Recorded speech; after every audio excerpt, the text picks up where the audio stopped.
بس اسی بات سے آپ سمجھ جائیں گے کہ ادھر سے کنویں میں رسی کٹ چکی تھی، یوسف گر رہے تھے، میں سدرہ پہ تھا، حکم ہوا، پروں پہ اٹھا، فوراً پہنچا، حکم تھا اللہ کا۔ ادھر سے ابراہیم نے اسماعیل کے گلے پہ چھری رکھ دی، یوں کرنے لگے، حکم ہوا سدرہ چھوڑ دے، اسماعیل کو اٹھا، لیکن ڈائریکٹ نہیں جانا، پہلے جنت میں جا۔ اللہ اکبر، جنت سے دمبا مہنگا وہ نیچے رکھ، اور یہ چھری کیوں رکھ چکا، تب حکم ہوا سونیا میری ساری طاقت لگ گئی، لیکن وقت پر پہنچا۔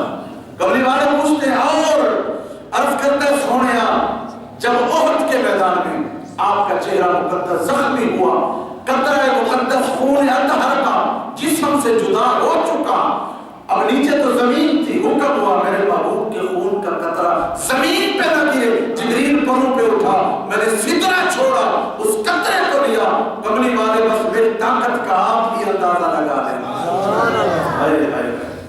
تو حضور فرماتے ہیں لوائے حامد کا جھنڈا میرا ہوگا، اٹھانے والا علی ہوگا، کا قوت جبریل، اللہ اس کو قوت عطا کر رکھی ہے جو اللہ نے جبریل کو قوت عطا فرمائی۔ اللہ اکبر۔